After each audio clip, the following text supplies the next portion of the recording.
नर आणि मादीचं मिलन त्या ठिकाणी होतं, त्या पावडरचं इकडची तिकडं पावडर जाते आणि पॉलिनेशन होतं पडायचं आहे. फक्त ही पद्धत सांगितली आहे शेतकरी मित्रांनो, ही योग्य पद्धत तुम्हाला तुमच्या शेतामध्ये अवलंबायची आहे आणि हा चांगला उपाय तुमच्या शेतामध्ये कांदा पिकामध्ये पॉलिनेशन होण्यासाठी. त्यामुळे शेतकरी मित्रांनो हवेना पॉलिनेशन होतं ही गोष्ट योग्य आहे, पण ती हवा ही आडवी. शेतकरी बंधूंनो नमस्कार, मी आपला शुभचिंतक गोपाल उगले. शेतकरी मित्रांनो आपण आलो टोळ कांदा पिकामध्ये. हा महत्त्वाचा व्हिडिओ असणार आहे शेतकरी मित्रांनो, कारण टोळ कांदा पीक हे आपल्या हातातोंडाशी आलेला घास आहे. आता आपल्याला पीक सांभाळायचं आहे, म्हणजे काय करायचं तर पॉलिनेशन आपल्याला चांगल्या पद्धतीने झालं पाहिजे, हा आपला उद्देश आहे. कारण याच्यावरतीच आपलं उत्पन्न अवलंबून आहे. शेतकरी मित्रांनो याच्या आधी आपण बरेचसे व्हिडिओ पाहिले असेल, मी सुद्धा तुम्हाला बरेचसे उपाय सांगितलेले. घरच्या घरी आपण काय उपाय करायचा, काय कोणती प्रक्रिया करायची आणि काय उपाय करायचे की ज्यामुळं मधमाशी लवकरात लवकर आपल्या शेतामध्ये येईल आणि पॉलिनेशन चांगलं होईल. तर शेतकरी मित्रांनो हा व्हिडिओ खूप महत्त्वाचा असणार आहे, शेवटचा एक पर्याय असणार आहे आणि खूप जबरदस्त पर्याय असणार आहे. तर शेतकरी मित्रांनो हा पर्याय काय असणार आहे या व्हिडिओच्या माध्यमातून आपण जाणून घेणार. तर तुम्ही जर चॅनलला सबस्क्राईब केलं नसेल एकदा चॅनलला सबस्क्राईब करा. शेतकरी मित्रांनो आर्टिफिशियली म्हणजे मानवनिर्मित आपण उपाय करू शकतो आणि ते चांगल्या पद्धतीने उपाय असणार आहेत. आता यावर्षी जर आपण विचार केला तर मधमाशी ही महाराष्ट्रामध्ये बऱ्याच जिल्ह्यामध्ये किंवा जवळपास सगळीकडेच मधमाशी आलेलीच नाही. त्यामुळे असं समजू नका की फक्त आपल्या शेतामध्ये मधमाशी आलेली नाही. जर आपण काही भाग सोडला तर त्या भागामध्ये मधमाशी आलेली होती. तर मधमाशीचे काही गोष्टी असतात की ती कशामुळे येत नाही हे आपण अनेक व्हिडिओच्या माध्यमातून समजून सांगितलेले. परंतु हा व्हिडिओ काही मोठा नसणार आहे, त्यामुळे शेवटपर्यंत हा व्हिडिओ बघा. काय उपाय करायचे शेतकरी मित्रांनो, तर आर्टिफिशियली मानवनिर्मित आपल्याला ते पॉलिनेशन करायचं आहे. आपला स्पर्श होईल किंवा कापडाचा स्पर्श होईल अशा पद्धतीचे उपाय असणार आहे. तर ते पद्धत समजून घ्या. हे जे उपाय आहेत ते कदाचित तुम्हाला माहिती असतील, परंतु ती पद्धत आहे ती योग्य पद्धत असली पाहिजे. शेतकरी मित्रांनो मला पहिले तुम्हाला एक गोष्ट सांगायची, म्हणजे तुम्ही जी चुकी करताय पॉलिनेशन करण्याच्या बाबतीमध्ये, पॉलिनेशन व्हायला पाहिजे हा तुमचा उद्देश असतो, परंतु तुम्ही चुकी खूप मोठी करताय. जे फायदा होत आहे तो सुद्धा फायदा होत नाही. याच्यामध्ये चुकी करताय शेतकरी मित्रांनो. मी अनेक शेतकऱ्यांचे व्हिडिओ बघितले, त्याच्यावरती ड्रोन फिरवत आहे.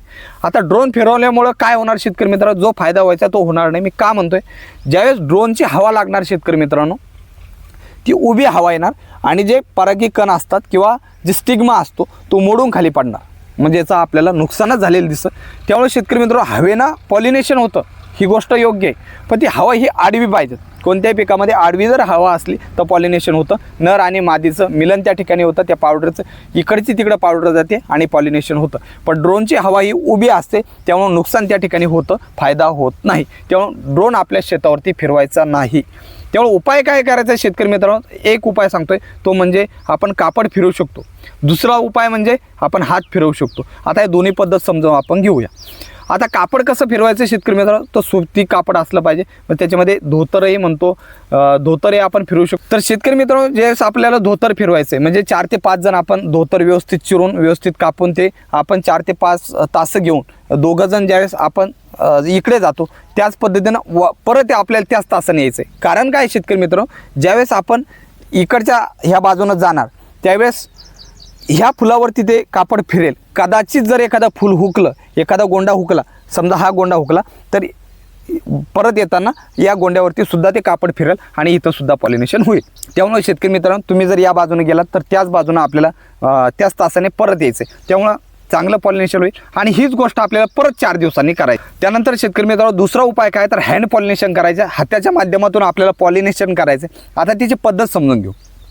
बरेच शेतकऱ्याला हात फिरवणं माहिती आहे की हात कसा फिरवायचा आहे, की शेतकरी असा हात फिरवतात, असं करतात. ती पद्धत चुकीची शेतकरी मित्रांनो, त्यातून पॉलिनेशन होत नाही. मग आपण म्हणतो की हँड पॉलिनेशन हे अनसक्सेसफुल आहे, त्यामुळे त्याचा फायदा होत नाही असं शेतकरी म्हणतात. परंतु ती पद्धत जर आपण व्यवस्थित केली, खरं तर याच्यात मेहनत आहे. कामावरच्या बाया लावून आपण त्या ठिकाणी ते काम करू शकतो. आता तिथं कसं ती पद्धत समजून घ्या शेतकरी मित्रांनो.